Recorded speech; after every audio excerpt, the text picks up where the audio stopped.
bom dia, boa tarde, boa noite. Eu não sei que horas que você vai assistir, mas se você estiver de madrugada nos assistindo também, vida longa e próspera, seja muito bem-vindo ao Nenemcast, menos profissional, cada vez mais amador. Estamos aqui com o Lagatão. Ô, Lagata, deixa eu te falar uma coisa, cara. Eu tô se sentindo empenhado você hoje, porque hoje não tem Palmeiras. Hoje, muito mais caprichado, né? Exatamente, cara. Motivado. Abel Braga sendo expulso. Exatamente, cara. Tal. E estamos também aqui com o nosso querido Kinochets. Fala, meus queridos, beleza? Como vai? Nihongo de Roshinda. Wasurechata. Gomen nasai, ó. Porra, cara. Aí, sim, Como uma parece. mina. Agora sim uma apresentação, cara. Tá ligado? Nosso querido oriental dentro do Nenemcast aqui e tal. Um dia a gente tem que trazer, se a gente encontrar, né, aqueles japoneses que moram aqui, que eu acho que tem uma vez eu lembro que a Faculdade de Direito trouxe, um japonês que sobreviveu à Segunda Guerra Mundial, da tragédia lá de Nagasaki e tudo mais, para trocar uma ideia aqui em japonês. Cara, Ia ser ia ser muito legal. Eu lembro que cara. teve, cara. Ou então alguém da imigração japonesa, ia ser legal. Maravilha. A migração Falar não em dá pra achar. japonês, conversar em japonês. Conversar, sim, eu vou entender tudo. Estamos aqui, cara, com um camarada sensacional, o conheci num dos melhores lugares. O conheci num evento de rock and roll, nosso querido Raposão, né? E aí tava lá, né, Gui? E aí eu te conheci ali, cara, junto, você é amigo também do Timóteo, né? Tal de tempos imemoriais e tudo, quer dizer, nem tanto, que você não tá tão velho assim, assim como nós. Décadas, né? aí você vê que a coisa Nós com nossos 29 anos, né, Gui? Tranquilo. Mas, cara, aí, bicho, nós fomos lá, tal, beleza. E aí eu vi que você é um cara não só apaixonado, mas também um estudioso de Tolkien, né? E como é que começou isso, cara? Como é que foi você se enveredou por esse horizonte? Bom, primeiro, bom dia, boa tarde, boa noite. Obrigado pelo convite, prazer estar aqui. Cara, o Tolkien pra mim foi assim, eu tinha 11 anos, na iminência dos filmes ali do Peter Jackson chegarem, uma prima minha apareceu com o livro, falou que estava lendo, me contou um pouquinho assim, eu falei, quero ler isso aí parece bom.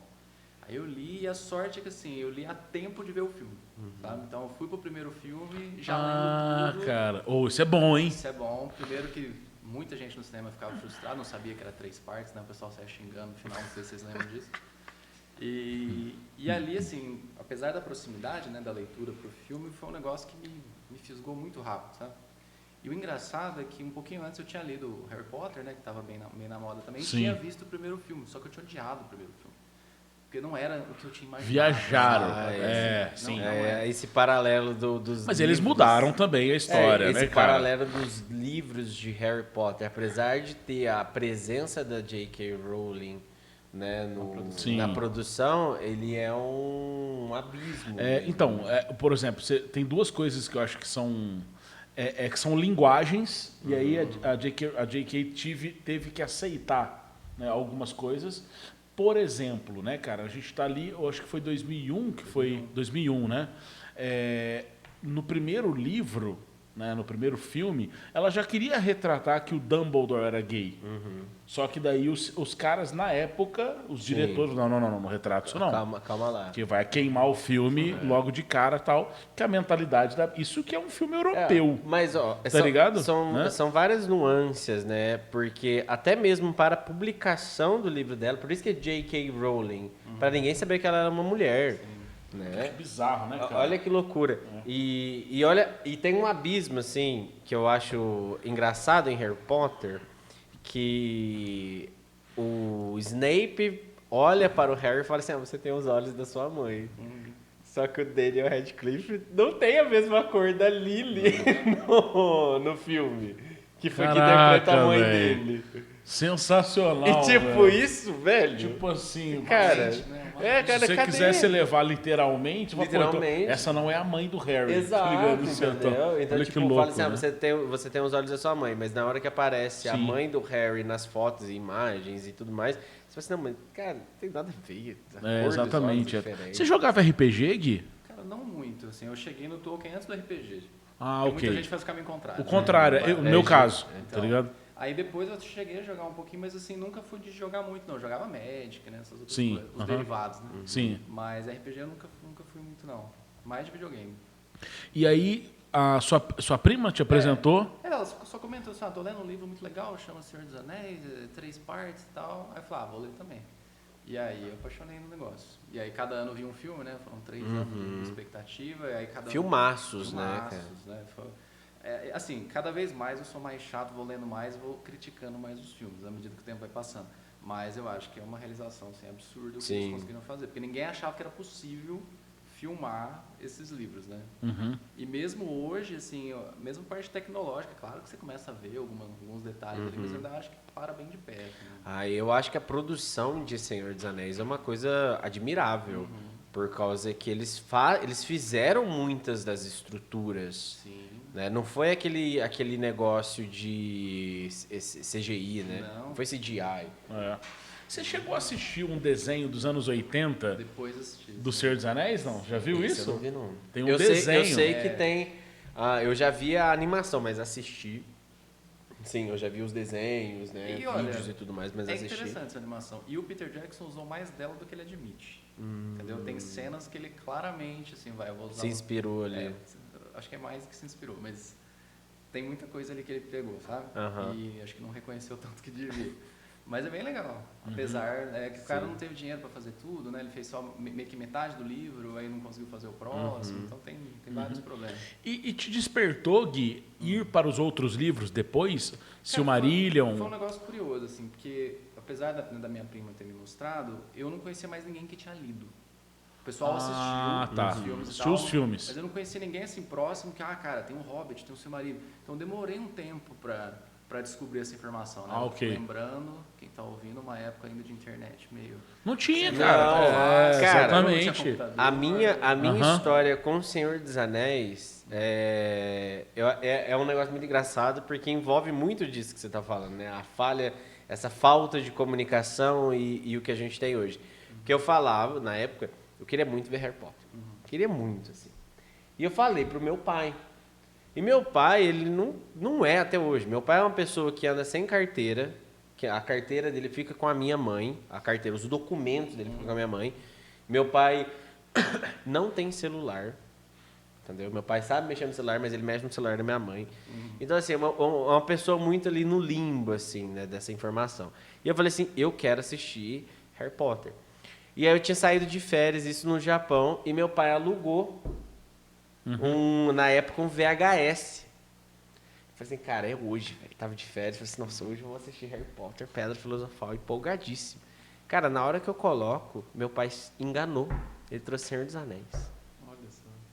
Meu primeiro impacto foi, mano, isso aqui não é Harry Potter. Eu fiquei triste, porque eu tava vendo Senhor dos Anéis. Então, tipo assim, eu falei, não, isso aqui não é Harry Potter. Nossa, Parei de cara. assistir, tá ligado? Porque não era o que eu queria Merda ver. é essa aqui? Mano, Esse tal de Aragorn o aqui. que é isso aqui, Putz, velho? esse cara passa o largo Negócio aqui. de anel, mano, eu quero ver varinha, mano. Esperando aqui umas Esperando. magias e tal. E aí foi assim, aí que eu me deparei com o Senhor dos Anéis. Aí depois de um tempo eu disse, não, vou assistir, já tá aqui. Mas a maneira como a magia é tratada dentro de Senhor dos Anéis, ela é muito menos mística, muito menos luzinha, né? Do que, por exemplo, em Harry Potter e outros filmes. Eu acho muito legal porque realmente os magos ali, cara, você vê, são 5 magos. E só, é isso. A magia não é um negócio que tá livre para todo mundo. Tem que ser um cara, tem que ser um Valar, né? Um cara... E mesmo os magos, eles são comedidos, né? Eles não ficam lá... fazendo... show. Não, cara, é Ele uma faz coisa... foguete, né? Tipo, Exato. Para os hobbits já é quase uma magia, né? Isso é um mágico. Não, a né? brincadeira pirotécnica, né, do Gandalf já é uma puta de uma magia, né? Tal. Então, assim, eu acho que essa forma comedida de tratar a magia e também de tratar a coisa de uma maneira mais dura, mais perigosa, sabe? Porque quando você assiste filmes mais... até o próprio Harry Potter no começo mesmo, é uma coisa que você sabe que no final vai dar tudo certo. Né, tal. E em Senhor dos Anéis, não. É tenso. A todo momento ali, os caras estão morrendo. Né? Então, assim, tipo, o clima de tensão do Senhor dos Anéis, assim, eu acho que ele é mais adulto. A cor, a forma que você assiste Senhor dos Anéis é escura. Você pode ver que, assim, tipo, lógico, quando tá no condado tem aquela cor bonitinha, aquela coisa mais, né? Mas nos outros momentos ali e tal, o negócio é tenso, né? Então, Vai pra Mordor ali. exatamente, cara. Mas até mesmo em Moria, né? Quando eles estão em Moria ali, cara, é tenebroso, né? Até porque, assim, né? A gente depois sabe da história o que aconteceu em Moria lá atrás. Mas, assim, no momento que você assistiu O Senhor dos Anéis pela primeira vez, falou, pô, o que é essa caverna que tem aqui de anão, que tem os caras tudo mortos, o que aconteceu? Túmulo, né? Os Virou um túmulos, grande túmulo. exatamente, né? Agora, e aí isso te levou depois na faculdade a estudar sobre, né? Foi mais ou menos assim.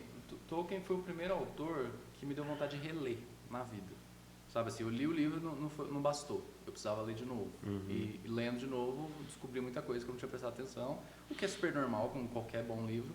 Mas ele tem tanta coisa, tanto detalhe, que eu falei, não, preciso voltar. Eu acho que eu li umas 3 vezes, aí eu descobri, tem um Hobbit. Aí eu comprei o Hobbit, aí li, aí entendi mais ou menos a relação, gostei. Aí passou mais uns 2 anos, falei, tem um tal de Silmarillion aí que falam que é importante, deixa eu ler esse negócio. Aí Virou a religião, né? Cabeça explode, né? Porque aí Sim. né, o Hobbit ele acrescenta alguma coisa pra cristão, mas o Silmarillion é onde Vai tudo muito começa mais a ali, fundo. É mitológico, né, cara? Uma das coisas assim que eu admiro muito na escrita de Tolkien, né, é esse fato da criação mitológica. O boom da história dele veio com O Senhor dos Anéis, né, por causa de toda a construção midiática, todo o espalho ali que deu, mas a história existia muito tempo antes. Tipo, o Senhor dos Anéis é como se fosse o desfecho das coisas. E essa história, ela, assim, há muito tempo antes ela já existia. Então, o background dela tá ali, cara. O Senhor dos Anéis, né, a trilogia, já tinha sido alimentada por toda essa mitologia criada por Tolkien. Isso eu acho extremamente admirável. Ele teve que escrever um livro antes de escrever um livro. Agora, Gui, agora me fala uma coisa. Quando você estava estudando sobre Tolkien, é porque daí você teve que entrar para um campo mais acadêmico, né, cara? Na verdade foi assim, voltando ao que eu estava falando, né? Então, assim, o Tolkien foi quem me fez querer reler um livro, foi quem me fez querer ler um livro sobre ele. Ou seja, não um livro dele, mas um livro sobre ele. O que a gente tem um nome pomposo na faculdade de fortuna crítica, mas na verdade é esquema de pirâmide, né? Porque você tem que ler um livro para ler outro livro, para ler outro livro. A faculdade de letras é isso, certo? E aí eu percebi, não, eu realmente gosto disso, tanto dele quanto, né, de literatura, de estudar essas coisas. Aí eu falei, o que eu vou fazer? Eu vou fazer letras, né? Que é o que as pessoas que gostam de literatura fazem. E na faculdade, como seria de esperar, infelizmente não tem muito espaço para ele. Pelo menos aqui no Brasil ainda é uma conquista, assim, a duras penas, sabe? Sim. E, por exemplo, lá na USP, que foi onde eu estudei, e lá acho que teve o primeiro doutorado sobre Tolkien, que foi defendido lá. E quando eu estava no meu 4º ano, um cara que é o Reinaldo José Lopes, que hoje é um dos tradutores de Tolkien, ele estava defendendo o doutorado dele. E eu vi que ele ia defender, eu falei, cara, eu preciso assistir isso aí. A coisa boa da universidade pública é pública. Então você pode ir na defesa de doutorado de quem você quiser. Claro que, né, você fica meio assim, eu não conhecia o cara, mas tinha um amigo meu que também era muito fã, eu falei, vamos lá, porque não é todo dia que tem alguém defendendo um doutorado. Cara, eu estaria lá fácil também. Né? Aí a gente foi, aí ele chegou depois assim, quem são vocês? Aí ele falou, nossa, que legal, obrigado por vocês terem vindo. Então, o cara é super gente boa, amigão hoje. E, então, assim, era raro ter esses momentos, sabe? Aí eu com esse amigo, de vez em quando havia possibilidade de apresentar algum trabalho, alguma coisa, a gente sentava, escrevia alguma coisa e ia apresentar para ter esse espaço lá dentro, sabe?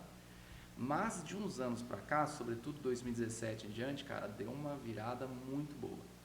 Assim, tem uma amiga querida, que é a Cristina Casagrande, vocês encontram ela no mundo virtual aí como Tolkienista, ela tem um canal, eu participo desse canal. E ela começou a movimentar as coisas, ela fez um mestrado sobre Tolkien lá, aí ela coordenou uma exposição de 80 anos do Hobbit lá na biblioteca, sabe? Aí trouxe gente para falar, o Ronald Kilmes, que é o principal Tolkienista que a gente tem, foi lá. Acho que a Lenita, que é a tradutora da edição da Martins Fontes, do Senhor dos Anéis, foi lá, que ela é professora da USP também. Aí a coisa começou aí, sabe? E no ano seguinte ela organizou um curso lá de 5 finais de semana, assim, 5 sábados, cada semana com alguém falando. Aí esse curso eu fui, e aí eu conheci ela, conheci uma galera. E o legal do Tolkien é isso, cara, a galera acolhe. Porque é todo mundo meio assim, nossa, será que tem mais gente que gosta e tal? E todo mundo acolhe. Meses depois a gente estava fazendo curso junto, sabe? E a coisa vai escalando. E Puta, que legal, 2 cara. semanas atrás fizemos um evento de 3 dias lá. Com Eu vi. Tudo, assim, absolutamente tudo. Foi muito legal. E de que ano que é as publicações? As primeiras, assim, você sabe? No Brasil ou No geral. Ó, o Hobbit é de 37, certo? O Senhor dos Anéis sai entre 54 e 55, porque ele sai nos 3 volumes, né? Mas ele foi escrito entre 37 e 49. Tem uns 5 anos ali de revisão, os apêndices que ele não acabava nunca. Né? Aí, assim, o grosso da obra, nessa questão da Terra-média é isso, né? Porque o Silmarillion é póstumo, né? De 77, ele morre em 73. Sim. E aí já entra todo um debate, né? Até que ponto o Silmarillion é um livro de fato do Tolkien, quanto tem de intervenção do filho, dos editores. Que aí tem os contos inacabados também. Aí começa a indústria Tolkien, sabe? Que é, vira e mexe, sai livro novo. Né? Até hoje, cara. Assim, quase todo ano, vai sair um em setembro agora. Então, quase todo ano sai alguma coisa nova. É tipo o Bauman. Sabe, o Bauman, tá ligado? Ele escreveu sobre modernidade líquida. Aí os caras começaram a fazer isso, ó. Modernidade líquida no amor. Modernidade líquida na família. Modernidade, tá ligado? Porque daí os caras vão fazendo ramificações pra vender mais, né, cara? Então, que o Bauman já é uma marca forte, né? Não, o Tolkien E o Tolkien também, né, cara? Assim, É um nome fortíssimo dentro da literatura. Hoje tá bombando de novo, né? Tá, série da Amazon, desenho, novos filmes, jogos, videogame, tudo que você quiser, tá? Tá um momento muito, muito forte. Cara, saiu um livro de RPG agora, do Senhor dos Anéis, eu tô jogando. Ano passado teve o Magic Senhor dos Anéis, né? Isso. Sim, que é a carta mais cara de Magic. É, a carta mais... Olha, é loucura, né? A carta mais cara, que é o Anel, foi uma expansão de Magic de Senhor dos Anéis. E quem comprou? Você sabe? Não? Post Malone.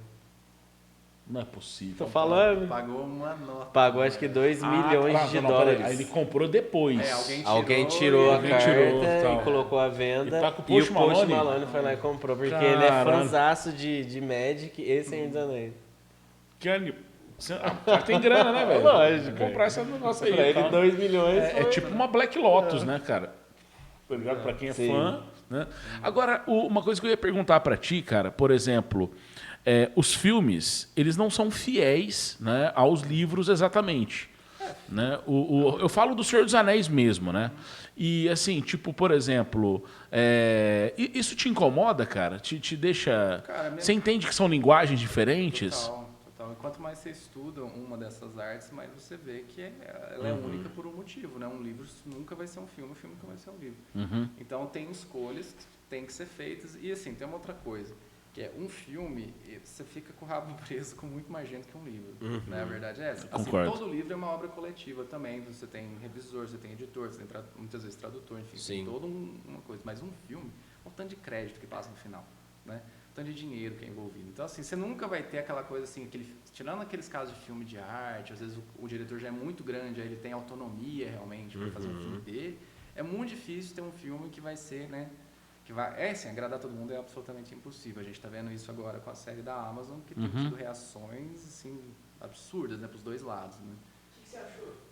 Cara, se você quiser ver a nossa opinião, está lá no Tolkien no YouTube. A gente fez live toda semana, vamos fazer de novo os episódios, mas em geral eu achei boa, assim, tem problemas. É uma boa adaptação. É porque eles estão fazendo uma coisa que é basicamente impossível, eles estão querendo contar uma história da Segunda Era que nem o Tolkien contou direito, né? Ele contou em intervalos, então eles meio que partem do pressuposto que a gente tem uma licença poética para convergir esses eventos. Juntar. Porque senão vai ser assim, acontece um negócio, passa 300 anos, aí acontece outro. Então eles meio que tiveram que, né, fazer as coisas conversarem. Não interferindo no cânone, pode fazer o que quiser, né? Não, eles interferem, né? Tipo, eles criam personagem, eles alteram coisas. Mas assim, sinceramente, eu não me incomodo com isso, porque pra mim, Tolkien tá no livro. Não no sentido de que, ai meu Deus, não pode fazer. Pode, tem que fazer. É assim que as coisas sobrevivem, né? Sim. E para mim o legal é que a gente está aqui discutindo isso em grande parte por causa, né, das adaptações. Mas eu acho, o que ficou muito claro para mim é que os caras têm muito conhecimento do que eles estão fazendo. Porque tem sutilezas na série que são impressionantes. Assim, coisas que eu lembro que eu vi assim, a segunda vez, terceira vez, falei, cara, olha só isso aqui. Aí às vezes uma coisa mais básica os caras erram, sabe? Então eu até comentei isso lá quando a gente fez as resenhas, né, dos episódios. Para mim o auge e a pior coisa da série são os diálogos. Eles têm diálogos que você fala, cara, isso aqui saiu do livro, não é possível. E tem outros que falam, nossa, larga a mão. Às vezes dos mesmos personagens, sabe? Tá. Então, assim, eles precisam ainda ter descrever de modo mais consistente. Mas, em geral, eu tô gostando, tô animado pra série Pra agora. próxima. Uma das coisas, assim, da série nova, agora, da Amazon, que eu achei assim, sabe? um pouco infantil, tá ligado? Pô, cara, é a Galadriel, mano. Tá ligado? Ela não perceber que o cara tava com a faca errada, que deu aquele, sabe aquele migué ali? Sabe uma coisa, pô, é a Galadriel, cara. Tá ligado? Tipo, Então. não é possível que ela foi enganada. Sabe assim, uma coisa tipo, ó, preciso explicar aqui esse roteiro aqui, porque essa, entendeu? Mas sabe o que é o lance? O problema é que a gente olha pra série com os olhos do Senhor dos Anéis. Então nós estamos olhando com 3 mil anos de diferença. Mesmo para um elfo, 3 mil anos é um tempo suficiente. São Porra. 3.000 anos. Crescer. Ah, pô, evoluir, legal isso que você entendeu? falou. Então ela não é a Galadriel do Senhor dos Do Anéis, Senhor dos ela não Anéis. pode ser. Na verdade, o arco dela só se completa lá quando o Frodo oferece o anel pra ela E ela nega. Na série ela não negaria nesse momento ainda, entendeu?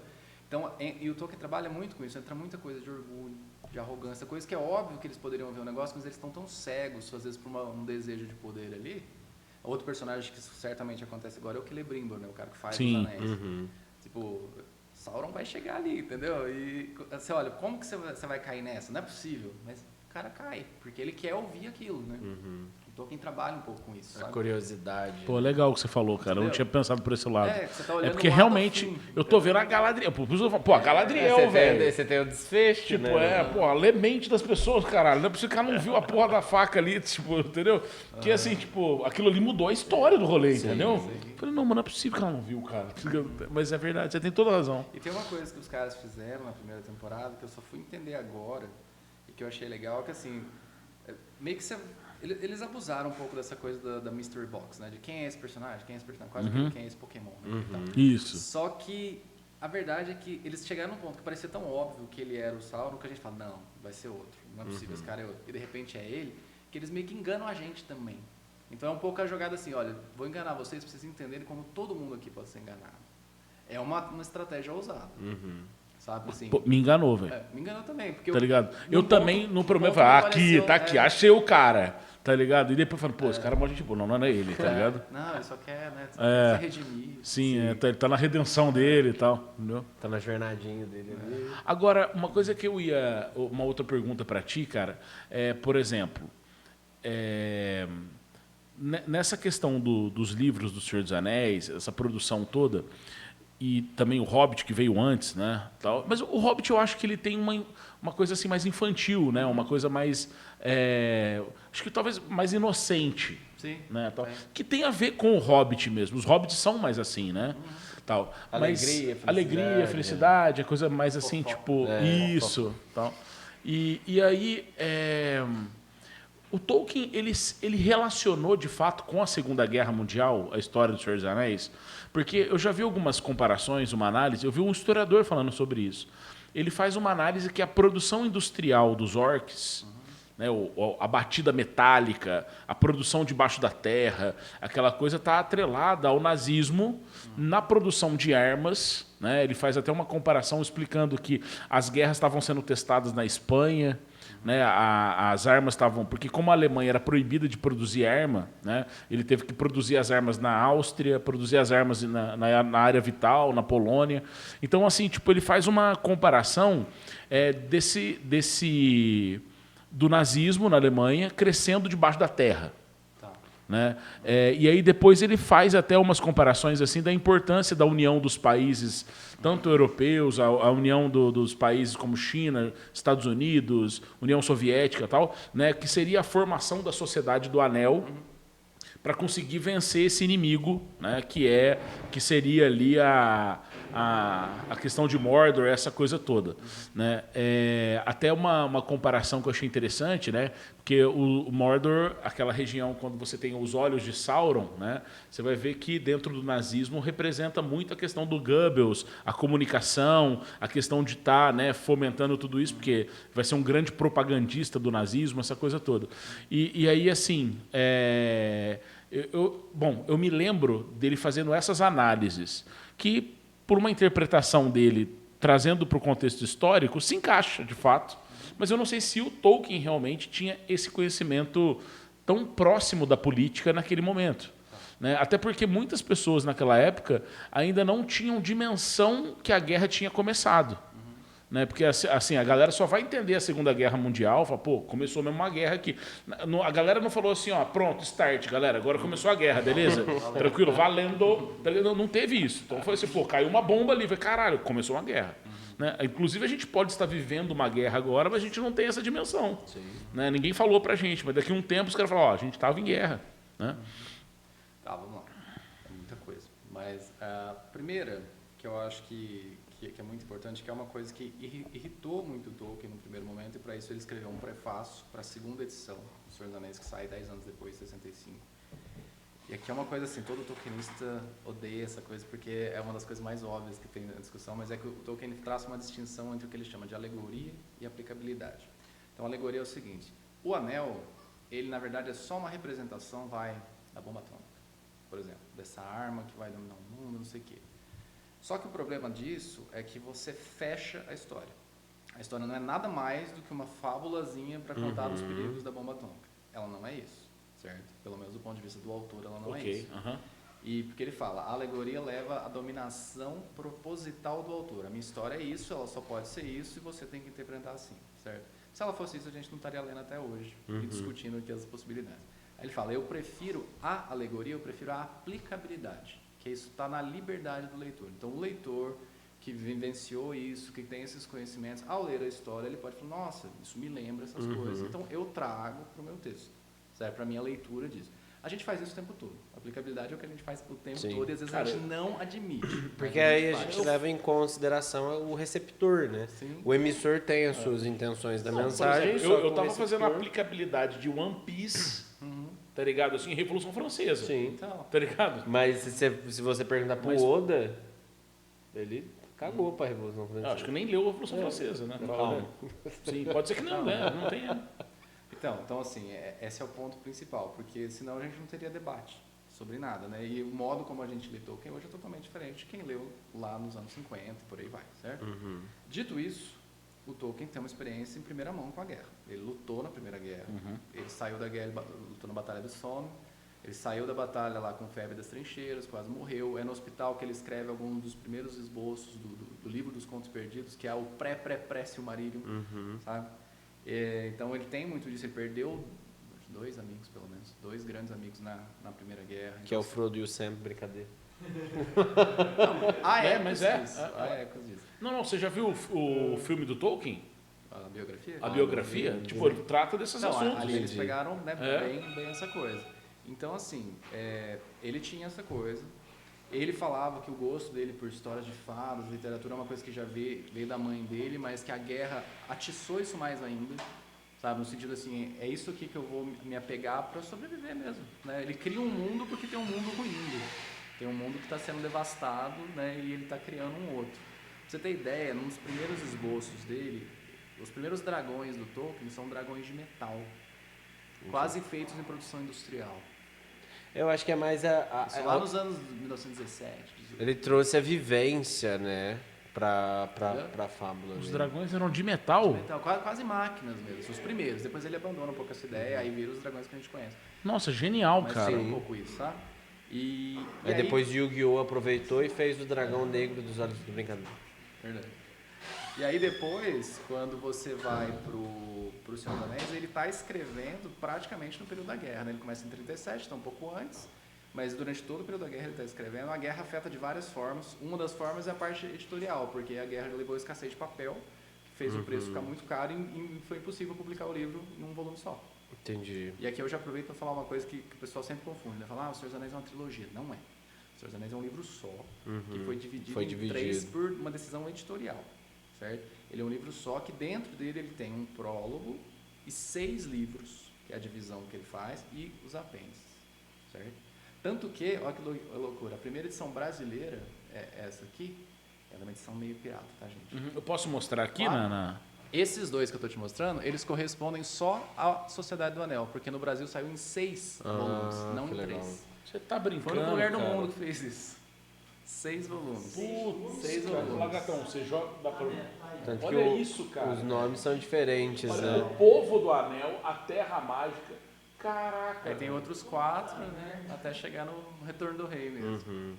E o mais louco é que a capa do Retorno do Rei... Mas tem a fidelidade da história. Tem, o livro, assim, a tradução é bem problemática, tem coisas bem engraçadas, tipo o Sam é chamado de Sam Pacolé, tem o Merinho e o Pipinho, tem o Gandalfo, sabe? Tem umas coisas bem engraçadas. A Assim. tradução foi lá. Dá uma estragada. Não, vou dar uma traduzida aqui no nome aqui, não. Gandalf, não vai rolar não. Gandalf. Aqui, ó, Merinho, sabe? Tem umas coisas bem engraçadas, assim. Mas aquilo também, é muito difícil julgar o trabalho dos tradutores numa época que você não tinha acesso a quase nada, você não tinha nem o Silmarillion publicado, sabe?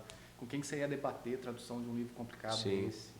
Né? Então, assim, os caras fizeram um grande favor que eles popularizaram o livro aqui, mas olhando a gente tem muitos problemas, né? Então tem isso, né? Então essa edição brasileira saiu em 6 partes, eles nunca publicaram os apêndices, por exemplo. Porque ia ter que sair um volume só de apêndices, quem vai comprar isso? Ninguém, né? Mal sabia que compraria. Pois é. Mas no mundo em geral, a publicação é em 3 partes, né? Mas lembrando que é uma decisão editorial, a gente agradece porque a mão não fica doendo para ler, mas não é uma trilogia. Os filmes são uma trilogia, porque os filmes foram pensados em 3 partes. O livro não, o livro é uma coisa só. Você abriu minha mente, velho. Eu não sabia disso, cara. Pois é. Eu não sabia, eu achava que eram 3 livros.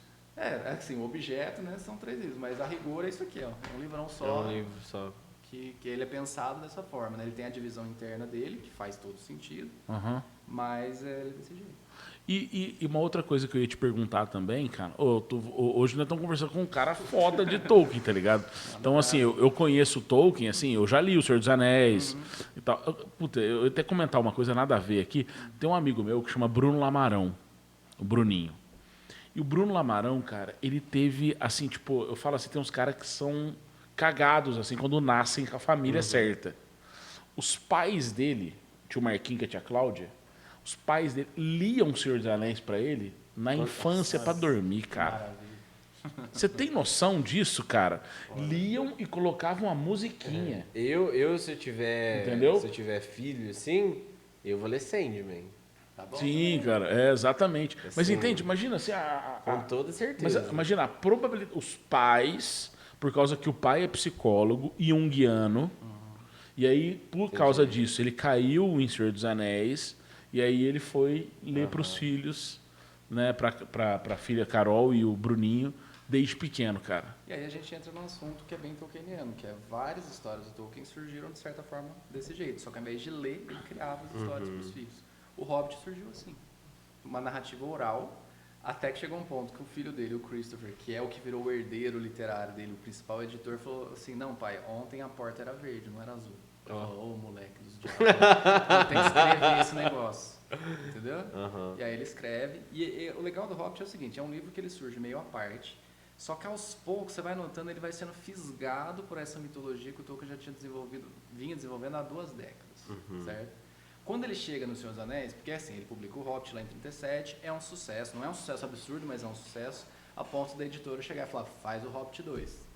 E ele meio que assim, não queria, né? Fazer um Hobbit 2. Tá bom, vou tentar. Aí ele começa como se fosse um Hobbit 2, né? Vai contar a história lá do que veio a ser o Frodo, né? Pra não repetir o Bilbo. Então você vê que o começo é bem Hobbit ainda, né? Aquela coisa bem do condado e tal. Só que ele fala muito isso, que a história foi levando ele para outro caminho e ela foi se alongando, um monte de personagem foi entrando. Que isso é uma coisa que fascina os leitores. Assim, o modo como o Tolkien fala das coisas que ele cria é como se ele não tivesse criado. É como se ele estivesse descobrindo. Como se ele fosse um historiador, um arqueólogo, até melhor, que vai descobrindo aquelas coisas. E, inclusive, ele faz essa brincadeira com o livro, com o Hobbit e com o Senhor dos Anéis. Porque a ideia que ele vende para nós, leitores, é que, na verdade, ele, Tolkien, ele não escreveu essa história. Ele encontrou um manuscrito e ele traduziu. Essa é a grande brincadeira, certo? E a brincadeira começa já aqui, ó, com essas runas aqui, que é onde ele já escreve aqui no comecinho algo como assim, O Senhor dos Anéis, traduzido do livro vermelho do Marco Ocidental, não sei se você quiser mostrar, por J.R. Tolkien e tal. O que é esse livro vermelho do Marco Ocidental? É um manuscrito no qual essas histórias foram criadas, foram escritas, e isso vai sendo reproduzido. Então, originalmente, o Bilbo começa esse livro, aí ele passa pro Frodo, aquele que aparece lá no final do filme, que o Frodo tá escrevendo. Aí ele entrega pro Sam, o Sam escreve mais um pouquinho, ele entrega pra filha dele, aí a família da filha, os descendentes, vão preservar isso. Como na vida real, claro que o manuscrito original se perdeu, e foram feitas cópias, e essas cópias têm versões divergentes da história. E aí entra uma coisa sensacional, que é, no Hobbit original de 37, aconteceu uma coisa inadmissível para nós hoje, que é o Gollum, quando ele encontra o Bilbo e tem o jogo das adivinhas, ele promete um presente pro Bilbo se o Bilbo vencer. E o presente é o anel. Ele dá o anel pro Bilbo, na versão original, de livre e espontânea vontade. Que Gollum faria isso? Né? Aí o Tolkien, quando está escrevendo Senhor dos Anéis, ele fala, cara, porque o link principal foi o anel, aí ele desenvolveu a mitologia do anel, certo? E também o próprio personagem do Gollum, ele fala, cara, ferrou, aquele Gollum não é esse. Então, ok, beleza, eu vou mudar, não tem como eu ir lá e deletar as coisas, mas eu vou alterar para a próxima edição, que é a edição de 51, só que eu tenho que inventar uma desculpa, senão os leitores que compraram aquela edição vão falar, ué, tem algo errado aqui. Aí ele inventa uma desculpa. Tolkien errou, furde, não sei o quê. Aí ele inventa uma desculpa que eu acho genial, que é que ele fala, basicamente, estou resumindo meio porcamente, mas que o Bilbo mentiu. Só que é o Bilbo que estava sob a influência do anel já por muito tempo. E ele tinha vergonha de contar que ele meio que roubou no jogo lá, né? O que tem no meu bolso? Isso não é uma adivinha, né? E tal. E ele meio que afanou o anel, né? E não à toa, o Gollum chama ele de ladrão e tal. E ele meio que tinha vergonha disso, então ele falou, não, na verdade eu ganhei. E aí então tem essa brincadeira de que o anel teria influenciado ele a falar, mas o mais legal é, como o Tolkien desenvolveu essa ideia dos manuscritos divergentes, ele falou que aquela versão é a versão que o Bilbo escreveu. E o Sam e o Frodo ficaram meio assim, eles eram muito próximos, ficaram com vergonha de corrigir, mas que ao longo do tempo surgiu uma versão concorrente que corrigia a história, que é a que nós temos. Então nós temos a versão corrigida da história. Caralho, tem um apócrifo. É como Tá se... ligado? Assim, tipo... É como se a história fosse viva, né? Literalmente. Agora a história vocês querem fosse saber a viva. coisa mais maluca de todas?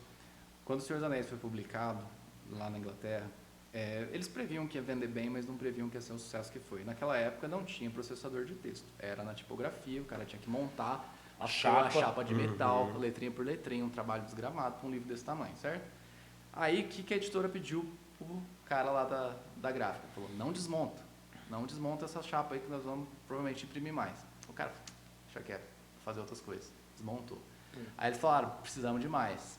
O cara ficou na fissura, teve que fazer as pressas. O que vocês acham que aconteceu? Entrou um monte de erros no livro. Na partir da segunda impressão já, da Sociedade do Anel. Já começaram a entrar erros. E esses erros demoraram para serem percebidos.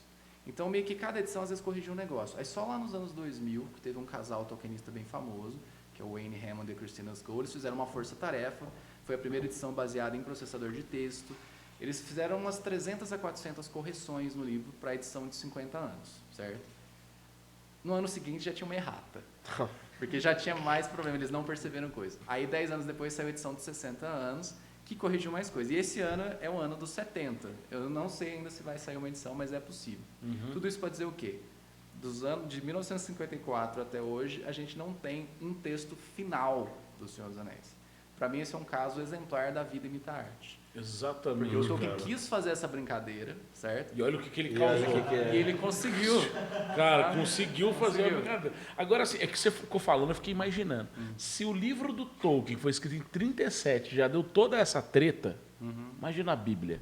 Tá ligado do agradecer? Assim, tipo, imagina a Bíblia, cara. Você não podia traduzir a Bíblia, né? A gente exatamente, cara. Então, imagina a coisa toda. Agora, uma outra coisa que eu ia te perguntar, eu sei que eu tô te segurando aqui, cara, mas é a última pergunta, prometo.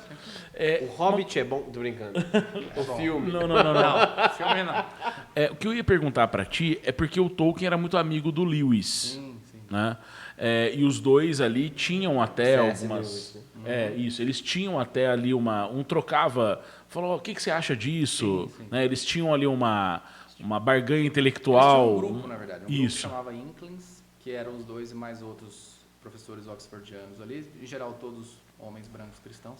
Mas Sim. tinha uma mulher que participava de vez em quando, mas era uma coisa bem fechadinha. E o que eles faziam eram reuniões informais, não tinha a ver com o trabalho deles. Então era uma coisa assim, já depois do expediente, eles geralmente faziam uma reunião mais acadêmica no gabinete de um deles, e o outro dia era no bar, certo? Então bebendo cerveja, lendo texto, e geralmente eles levavam os próprios textos que estavam trabalhando e liam, e aí os outros opinavam. O Senhor dos Anéis, não inteiro, mas boa parte dele foi lido assim, nesse contexto. Então esse grupo já conhecia a história quase desde o início. E o Lewis, eu não sei se é isso que você vai perguntar, mas o Lewis, assim, eles eram muito opostos em muitas coisas. O Tolkien era um cara muito lento, muito perfeccionista, nunca terminava as coisas. O Lewis já era um cara que escrevia as coisas correndo, assim, rapidinho. Nárnia mesmo ele escreveu em coisa de 5, 6 anos, né? Um livro enorme, né? 7 livros, na verdade. E, às vezes, ele era muito influenciado pelo Tolkien. Então, às vezes, ele pegava uma outra ideia, assim, um nome, principalmente. Ele gostava de um nome, ele ia lá, pegava e colocava, sabe? Então, por exemplo, Númenor, que é um nome que o Tolkien, que só vai aparecer no Senhor dos Anéis, aparece num dos livros, acho que da trilogia espacial do C.S. Lewis, que saiu antes, por exemplo. Só que aparece em outra grafia, acho que Númenore, alguma coisa assim. Então, tem algumas coisas que resvalam, Que tem uma sabe? inspiração. Então, o Lewis era muito influenciado pelo Tolkien, e o Tolkien já era um cara mais chato mesmo, sabe assim? Então, ele não era muito influenciável. Porém, o Lewis foi um cara que deu muito apoio para ele. O Lewis tinha um capital cultural aí, né? Assim, tinha mais contatos, ele já era um cara Tinha muito seus famoso. mecenas ali. Ele ficou muito famoso na Segunda Guerra como apologista cristão, palestra na rádio e tal. Então, ele tinha muitos contatos. Então, quando o Senhor dos Anéis sai, por exemplo, ele escreve um monte de resenha. Até aqui eles colocaram, acho que um trechinho da resenha, da Time and Tide. Às vezes, ele não assinava, entendeu? Porque ele sabia que, às vezes, se eu colocar meu nome, às vezes vai ser até pior para ele, porque vão me atacar. Mas ele fazia de tudo para ajudar, sabe? Então, ele foi e o Tolkien reconhece isso. Eu provavelmente não teria publicado esse livro se não tivessem me dito que ele tinha valor, porque para mim era uma brincadeira particular, né, que envolvia muita coisa, desde invenção de idiomas e tal, até essa história que ele trabalhou anos e anos e anos, né, que ele já estava quase sem força para terminar, mas o Lewis foi muito importante. Mas eu não sei qual era a sua pergunta. O Tolkien que criou esse universo de elfos, orcs, anões, ou veio de algum outro lugar? Vem de muito assim, da aurora dos tempos, né? Tipo, das mitologias e tal, mas eu arrisco dizer que o modo como nós hoje concebemos elfos E tudo mais. eu vou usar um termo aqui que vocês vão achar estranho, mas eu vou justificar. Não, na tradução atual do Hobbit a gente não usa anões, a gente usa anãos. Eu posso explicar daqui a pouco por quê. E por exemplo, a visão de elfo que a gente tem hoje é do Tolkien. Porque até na época dele, o termo elf, ele estava muito associado à fada. Sabe, esses pequenos espíritos, doentes, essa coisa meio assim que você não sabe o que é. Duende, gnome. E ele odiava. Da mitologia celta. Ele odiava ali, essa coisa de minutinha, feliz, pirlim, pim, pim, sabe? Sim, sim. Tem 2 idiomas que ele desenvolveu, assim, nenhum, claro, é completo, né? Ninguém. Bom, tem pessoas que falam e, né, tem conversas, tem até os debates sobre o neo-élfico e outras coisas. Mas ele desenvolveu 2 línguas de modo muito aprofundado, que é o Quenya e o Sindarin. O Quenya é como se fosse o latim élfico, então a língua mais antiga, mais cultural, e o Sindarin já é uma língua mais de exílio, então a língua mais corrente. Tem outras, tem a língua dos anãos, tem a língua de Mordor, mas cada uma tem um grau de desenvolvimento. As principais são essas 2 que eu falei. E nessa dá para fazer muita coisa. Tem poemas em élfico no Senhor dos Anéis, tem frases em élfico ali, às vezes com tradução, às vezes sem, né? O Tolkien fazia essa também, ele jogava as coisas lá e tipo, se vira aí. Se vira aí. Porque eu não sei qual foi a experiência de vocês, mas uma coisa que é muito fascinante, sobretudo no Senhor dos Anéis, é que você está lendo um livro, você entende que ele é um ponto final de uma história, mas você sabe que você percebe que tem milênios de história para trás. Né? E você sente isso no livro. Você não sabe qual é aquela história, mas você sente que tem ali tem um peso. Um pano de fundo grande, que é disso, do cara ter ficado 30, 40, 60 anos, no final das contas, desenvolvendo uma única história, né, de certo modo. E ele fazia outras coisas muito loucas, que é, às vezes, ele, para imitar as mitologias da vida real, em que, o que é a mitologia da vida real? É um telefone sem fio, né? Alguém conta uma história, o outro reconta e chega até hoje. Ele fazia isso, ele mesmo. Ele pegava uma história e desenvolvia de um jeito, depois ele ia lá e desenvolvia de outro. Fazia em verso, outro fazia em prosa, punha em outra língua, falava que era uma tradução. Sabe? Ele fazia... Cara, velho, ele é um mentiroso poético, ele tá ligado? várias Ele é o Ariano versões. Suassuna da Inglaterra, tá ligado? Ele fazia várias versões da mesma história, entendeu? E, por exemplo, o Silmarillion, ele é um compêndio. Então lá você tem certas histórias que tem uma versão resumida. As principais, a história de Beren e Lúthien, de Túrin Turambar, a queda de Gondolin. E hoje existem livros separados para essas histórias, com as versões mais completas possíveis, entendeu? Às vezes em prosa, às vezes em verso. Então, assim, ele realmente teve esse trabalho, sabe, de fingir. Você é louco, cara. Quando O cara é saiu o muito Silmarillion, cabeçudo, cara. Pelo amor de Deus, cara. Não, o cara é um ser de outro mundo Quando mesmo. saiu o Silmarillion, tem um resenhista do The Guardian, que eu nunca guardei o nome dele, mas ele falou um negócio que sempre ficou na minha cabeça, que é, ele fala assim, como é possível que em pouco mais de meio século um único escritor tenha se tornado o equivalente criativo de um povo?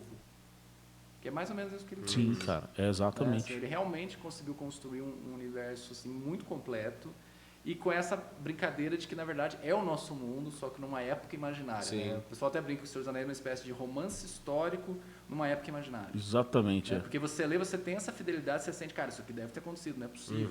Né? Apesar de uma outra coisa mais fantasiosa, você quase acredita no livro, né? Mas é numa época... Agora, por exemplo, o Lewis, né, cara, ele era mais cristão, né? É tanto que Os você dois vê... são cristãos, Tolkien católico, e católico muito ferrenho, de ir na missa todo dia, né, de manhã.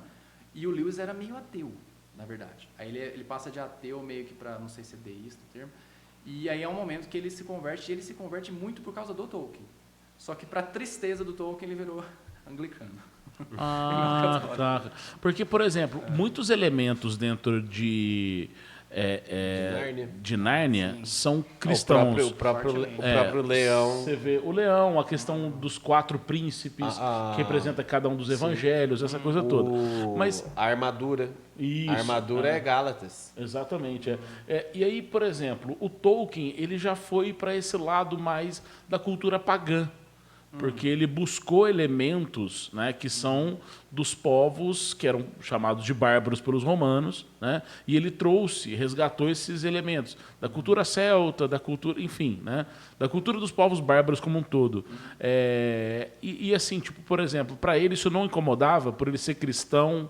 Essa coisa é muito legal, pelo seguinte, o Tolkien, assim, ele tinha alguns gostos que hoje a gente associa muito fortemente com ele, mas, por exemplo, ele se interessava pela mitologia finlandesa, um livro específico, a Kalevala, que é uma coisa que um cara no século XIX fez, que ele foi lá e foi recolhendo esses mitos, essas lendas, assim, da boca do povo mesmo, e claro que ele deu a editada dele, é tipo um modelo do que o Tolkien faz. Tipo um Homero da vida.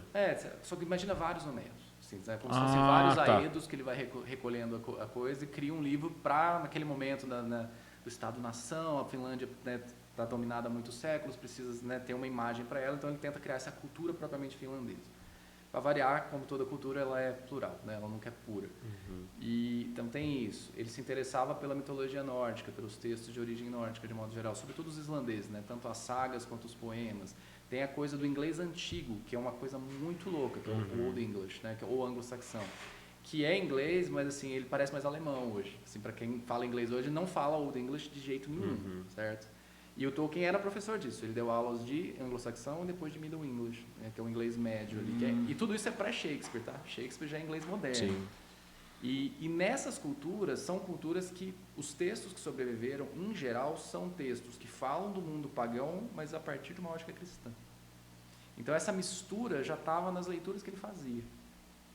Você entende? Ele já bebia dessa Ele já fonte. bebia dessa fonte. isso, Como cara? lidar com essas questões, entendeu? Como contar essas histórias que são sensacionais, sem ferir essa nova fé, né? Essa fé que colonizou esses lugares, de certo modo. Então é assim na Islândia, né? A Islândia ela é colonizada ali praticamente no ano 1000 e praticamente tudo que sobreviveu de literatura já é, em grande parte, a partir desse viés. No inglês antigo também. Então ele pega isso. E aí vem a birra dele com o Lewis, que é o Tolkien, eu acho, assim, muito difícil falar, ele tinha mais fé que o outro, ele era mais cristão, acho que não faz sentido Não falar dá essas para medir coisas. isso, Mas ele tinha muito cuidado com isso, tipo, ele tratava a fé dele de uma forma muito pessoal, e a fé dele está na obra, mas isso aqui não é catecismo. Isso aqui, claro, se você quiser, você vai encontrar Deus, Que aí a Deus gente aqui entra, facilmente. que aí a gente Aplicabilidade. entra na aplicabilidade. Facilmente. Ele mesmo fala que O Senhor dos Anéis é uma obra essencialmente católica, inconscientemente na escrita e conscientemente na revisão, ele fala. Então, tem muitos estudos por essa linha, eu tenho vários amigos que leem por essa ótica e eles estão certos, assim, dá para encontrar isso aqui. Mas, Cara, isso aqui é mais fé que o do Gandalf. pois é, Isso aqui é mais fé que aquele cara, velho, tá ligado? Exato. Agora, pra mim, um dos caras que tem fé demais ali é o Sam. sim.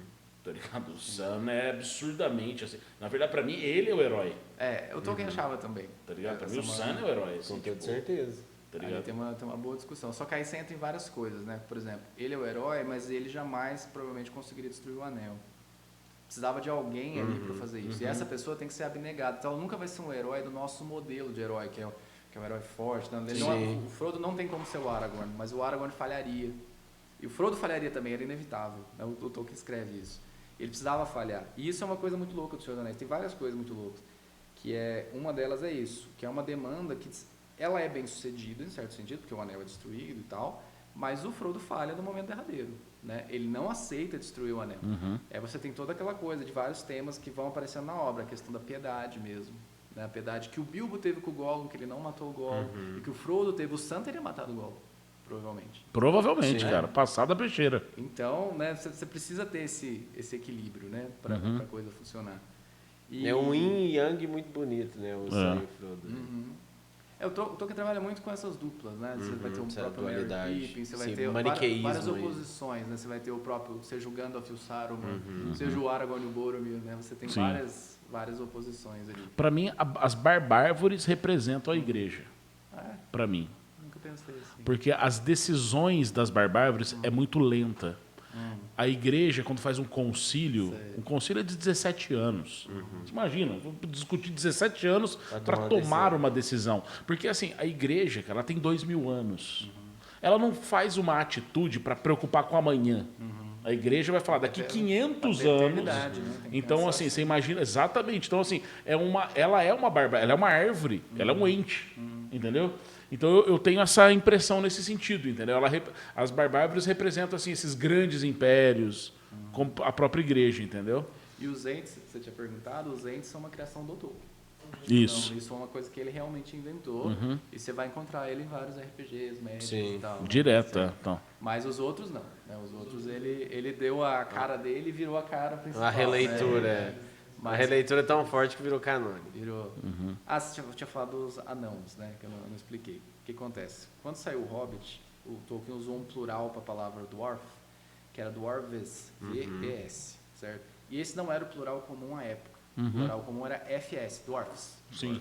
Só que o Tolkien, como linguista, filólogo que era, ele falou, não, para mim, o plural correto é dwarves. E ele demonstrava assim, olha, pela evolução da língua, teria que ser isso. E aí, claro, a hora que ele mandou para a editora foi lá, o revisor, né, foi lá e riscou tudo. Não é assim, não sei o quê. E ele insistiu para ficar. E isso causava estranhamento. Ainda mais porque, no mesmo ano que sai o Hobbit, sai um filme que tem 7 anões, sabe? Dwarfs. Que Snow White and the Seven isso, Dwarfs. sim. Então, e o Tolkien odiava a Disney. Ele odiava com todas as forças. Então, até era uma 51, forma de... né? Não, em 37. 37. Ah, é verdade. É o ano do Hobbit. É. E então ficou Dwarfs. Aí quando foi fazer a nova tradução do Hobbit, que é de 2019, a editora atual, que é a HarperCollins, ela decidiu, falou, vamos dar esse passinho. Porque anãos é um plural que está no dicionário. Entendeu? Ele não é o plural comum que a gente conhece. Então vai causar um estranhamento. Aí, claro, muita gente reclama, isso está errado. Não está errado. E a ideia na tradução é causar o mesmo impacto que o original causou. Então, se ele causou algum estranhamento no leitor da época, idealmente a gente causa estranhamento de novo. Que legal, cara. Entendeu? Entendi. Então, foi esse uso, assim. E existe realmente anãos mulheres. Tô brincando. Anoas. Anoas. Ô, cara, Anoas ô, eu não Gui, sei, mas cara, canoas nós temos que marcar existe. mais um podcast com você, cara, pra gente fazer mais, porque é infinito o negócio. Quando que vai Né, sair tal. a próxima edição? Do quê?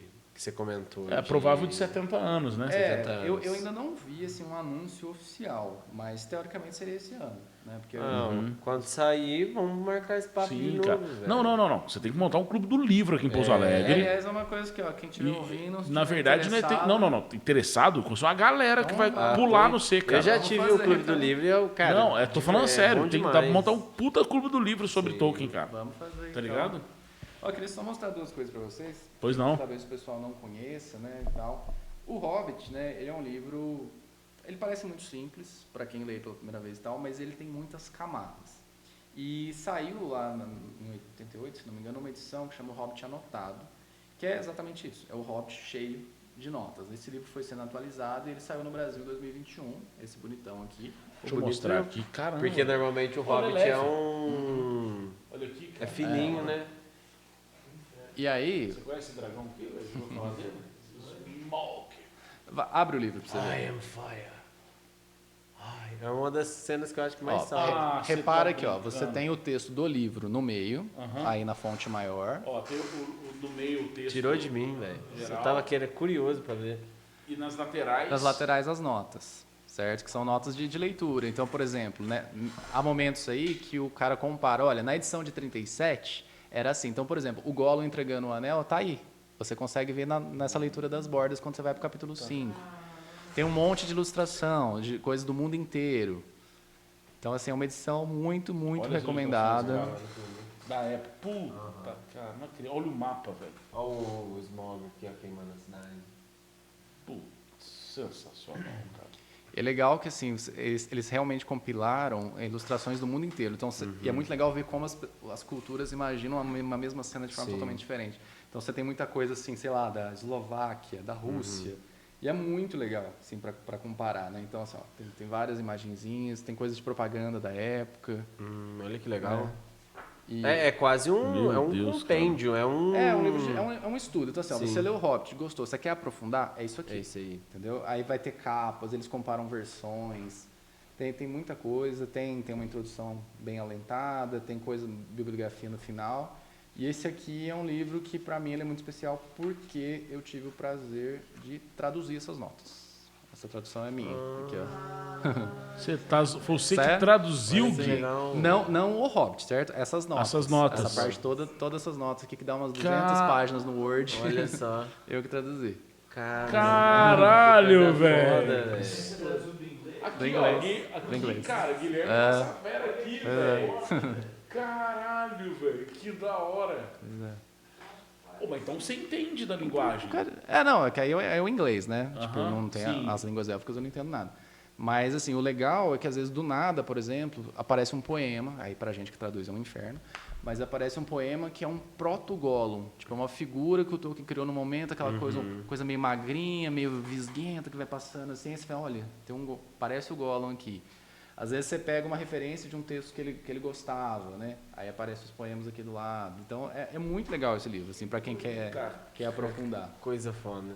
Então, por exemplo, aqui tem uma imagem de um salão, né, o salão do Beorn, lá no Hobbit, né, tal como o Tolkien desenhou, e aqui provavelmente a imagem que ele deve ter tido em mente para fazer, de um livro sobre salões, acho que é na Islândia.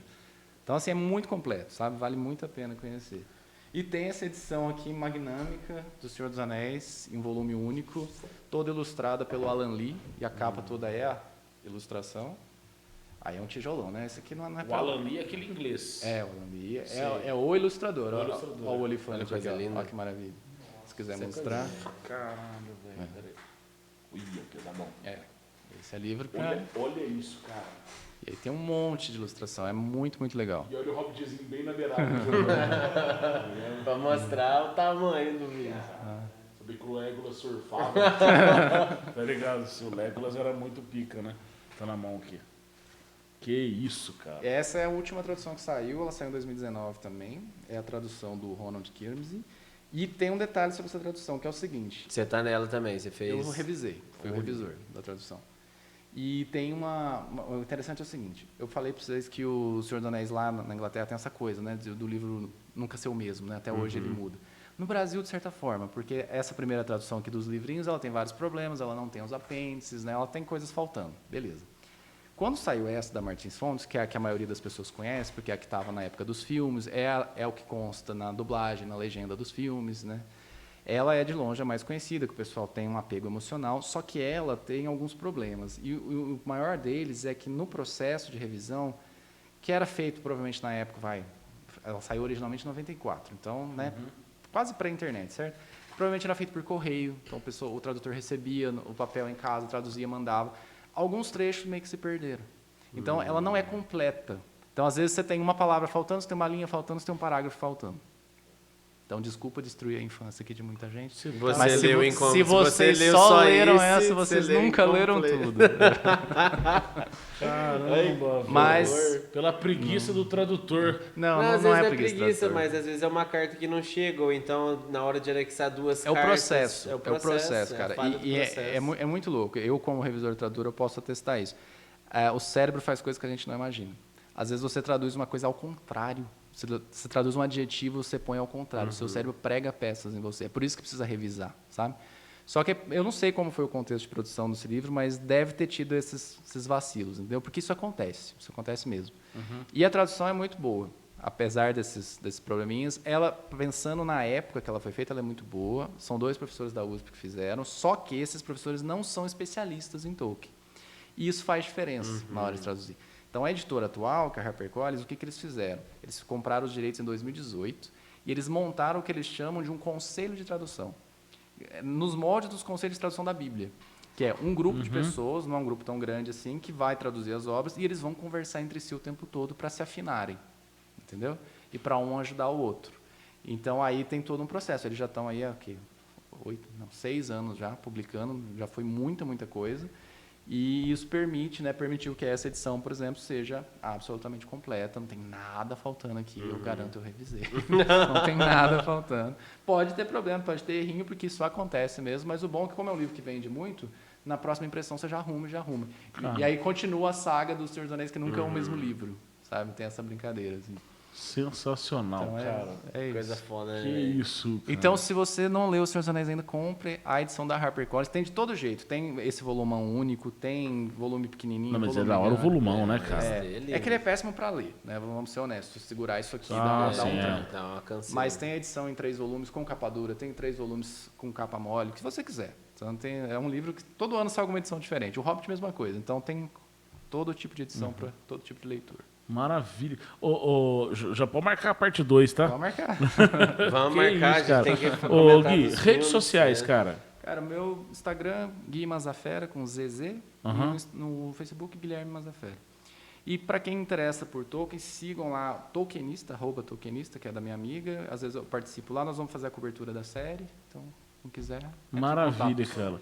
E tá marcado, vamos fundar a Sociedade do Anel Sociedade do Pouso Anel Pouso Alegre Alegrense. e vão fazer o tempo. E assim, eu já conheço algumas pessoas que vão querer participar. Eu tenho Maravilha. certeza que vão querer participar do Clube do Livro. Tá ligado? Pra mim, será uma Ô, Lagatão, alegria. tudo tranquilo aí? Galera que acompanhou esse Nenemcast aqui, cara, vida longa e próspera, porque se bem que não é bem a saudação Mas aqui, hoje ó, do tá Tolkien, tá aqui, beleza, tal, essa confluência e tal, né, mas, enfim, o Spock pode ter sido um elfo evoluído, em outra época. O Leonard Nimoy gravou uma música do Bilbo. Eu vou mandar pra você no YouTube depois. Sério mesmo? Ele gravou uma música do Bilbo. Putz, Vou cara. mandar. Vida longa e próspera, até o próximo Valeu, Nenemcast. galera. Menos Share profissional, Comunicações mais mais uma amador, vez. velho.